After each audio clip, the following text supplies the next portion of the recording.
Well, all right, all right. Welcome, everybody, to another episode of Hot Seat Automotive Podcast. Your buddy CJ here. We're talking about all things automotive industry, car guy stuff, cars, all the things that gearheads are interested in talking about. Guys, this is where we get into the real gearhead talk. You know, we say it all the time around here. Real gearhead talk. This is the place to be. And I'm so grateful for each and every one of you. Welcome back to my subscribers. Hey, please give me a like and subscribe if you haven't done so already.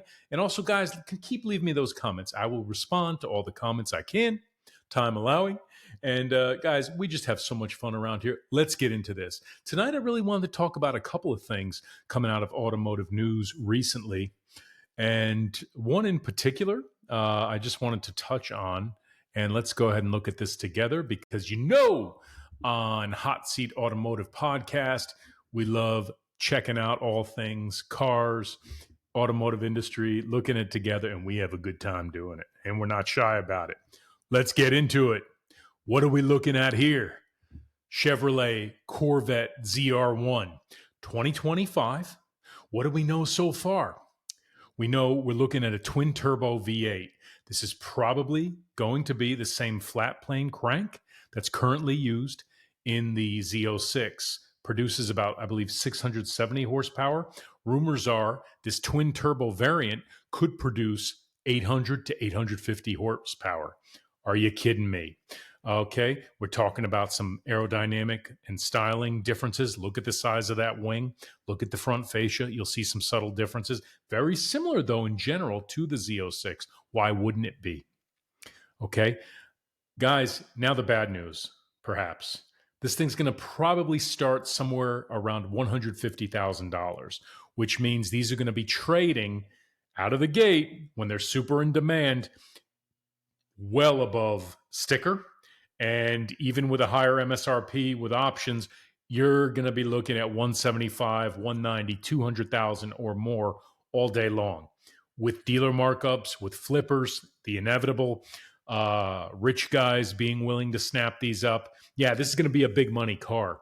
So no doubt this thing is going to have incredible performance. It is going to be a track weapon. Even more so, perhaps, than the Z06, just different, really. More power and some nuanced differences. But again, a very aggressive, super high performance, super Corvette in every sense of the word. The issue, though, and I think the elephant in the room or the skunk that we got to put on the table is that once you get into that price point, once you get to $175,000 to $225,000, you are putting this car on par in terms of price point with a very elite class of performance vehicles.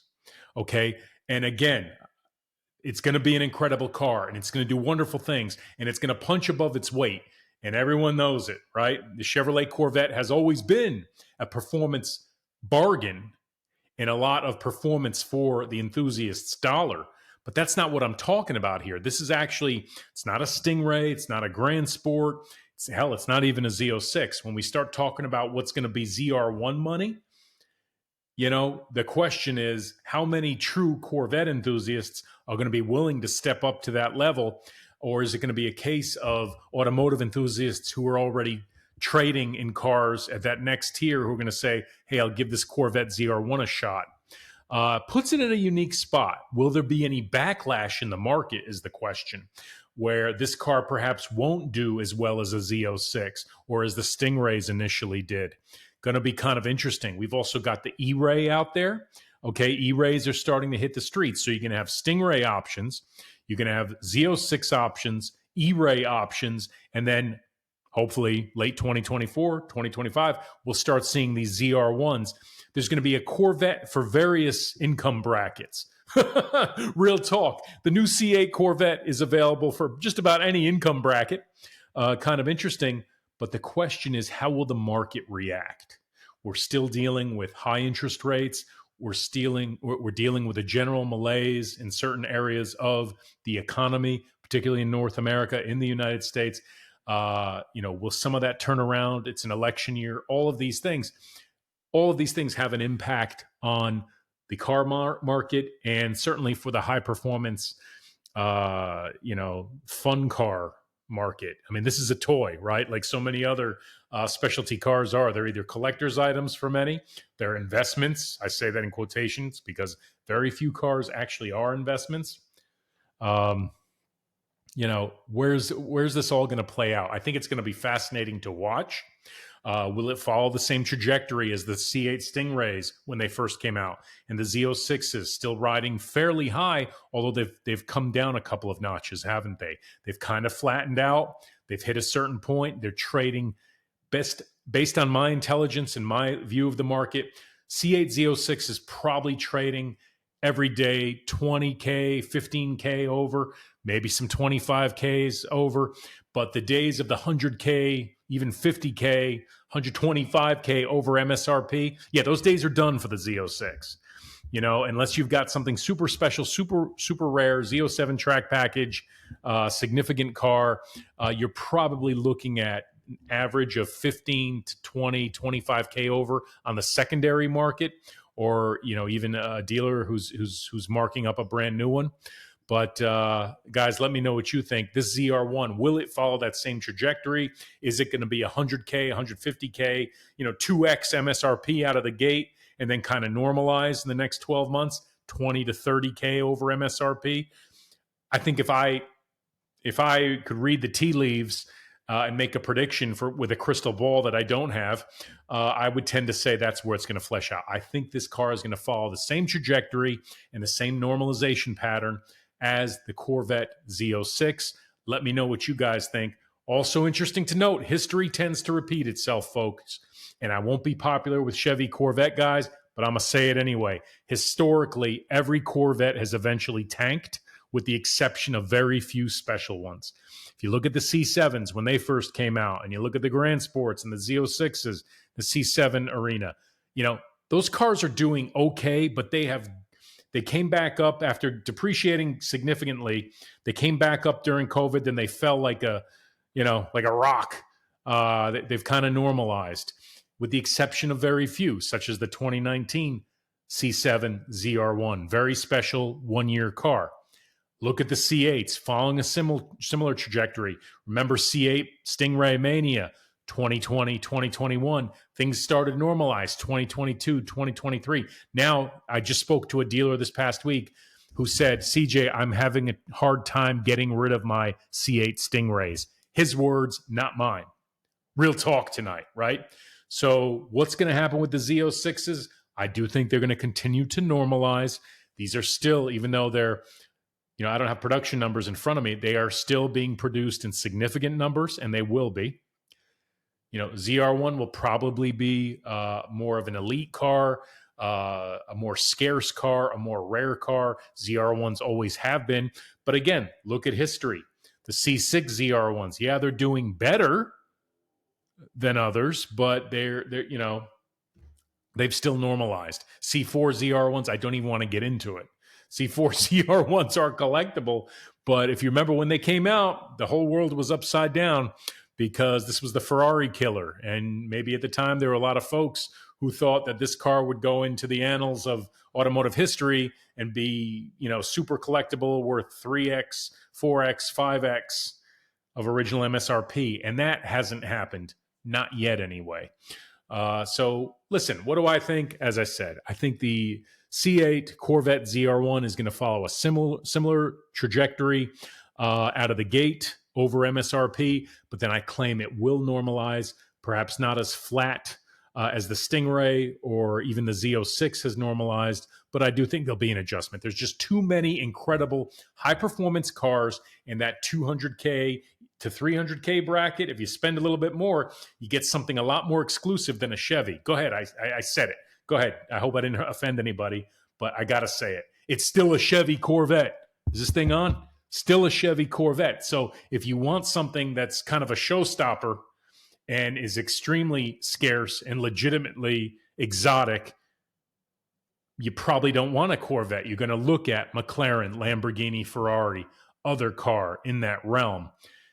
It's still a Corvette, and that's how many enthusiasts would look at it that way. And that's not meant to be offensive to any Chevy Corvette diehards, but the reality is there's an upscale market that's just not going to want to spend that much on a Corvette.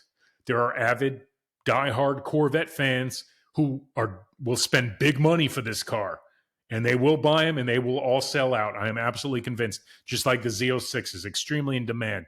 Heck, I want a Z06 and I want a ZR1.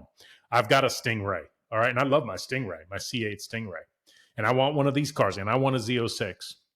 But in all seriousness, it's going to be kind of interesting to watch because I think you're going to have a colliding of classes of car owners and buyers at this price point.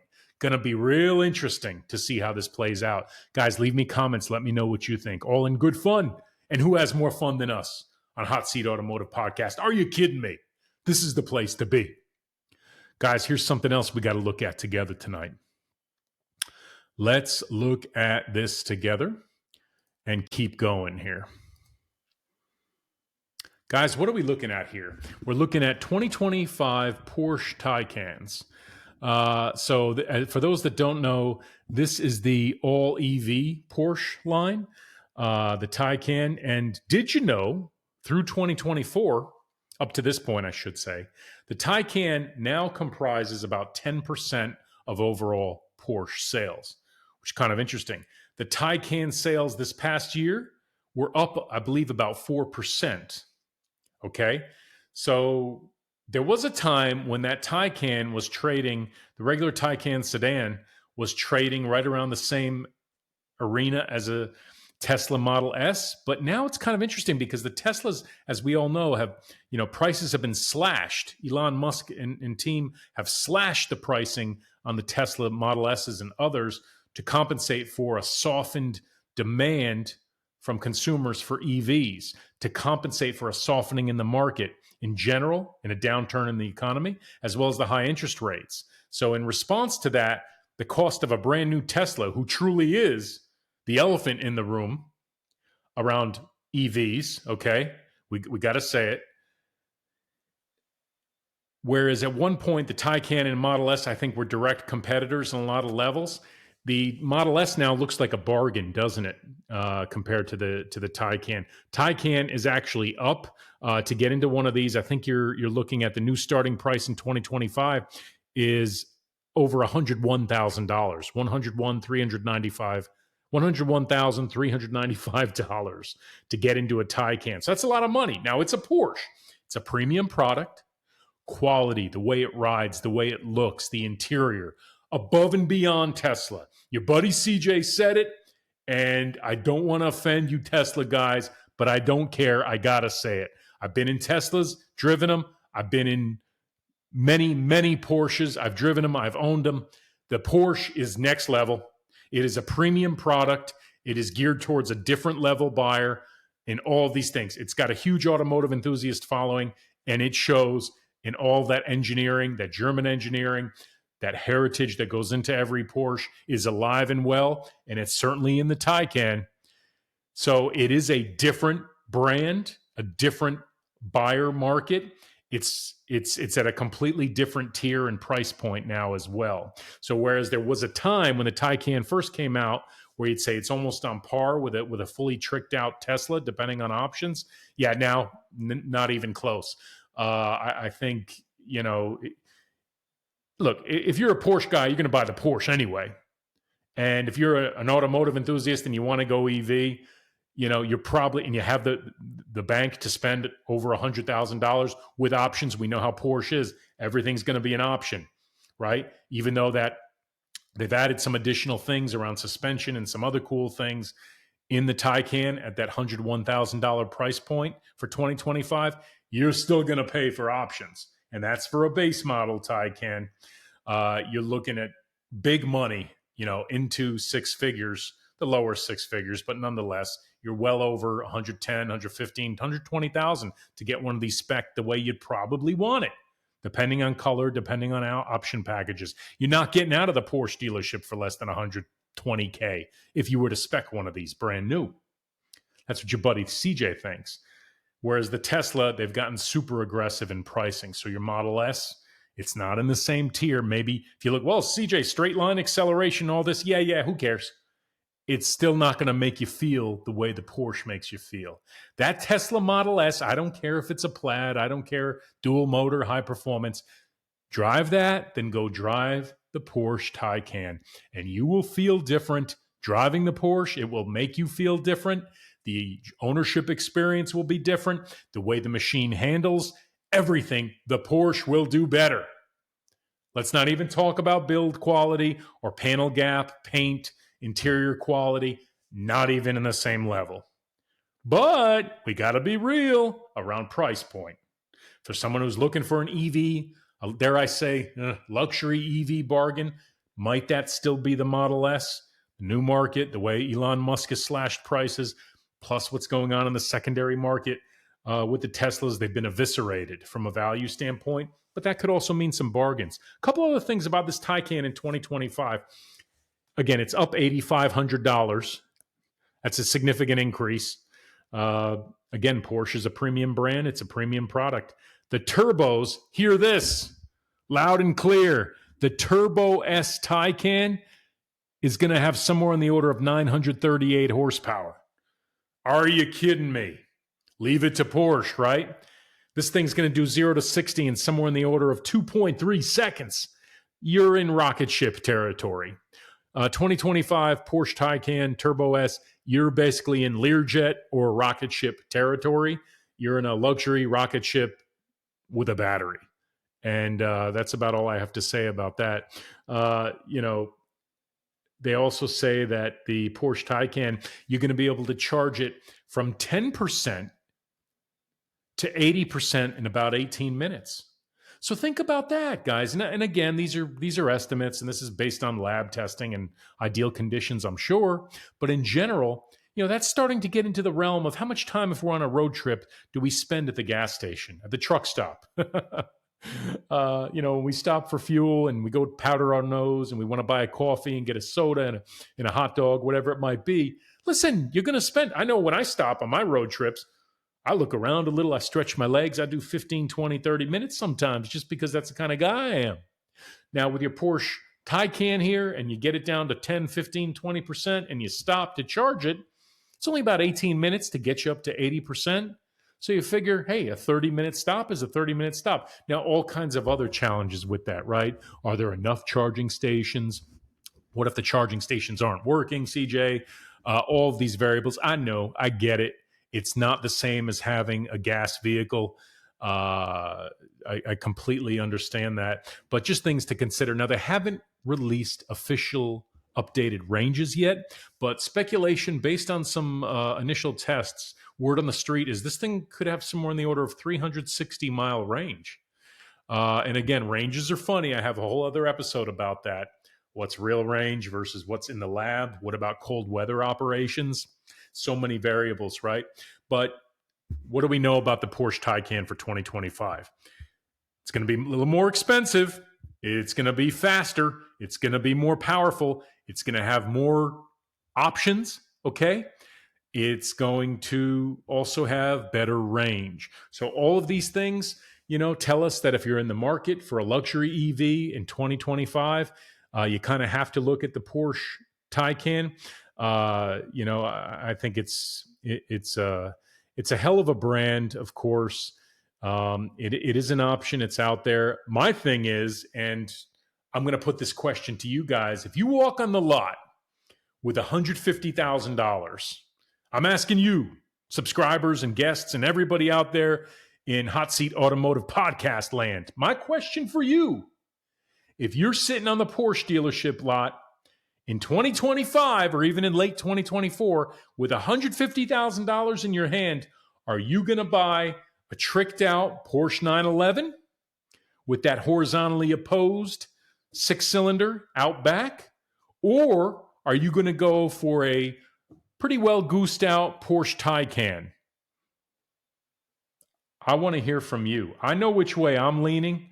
I'm still going home with the 911. I'm going home with that 911.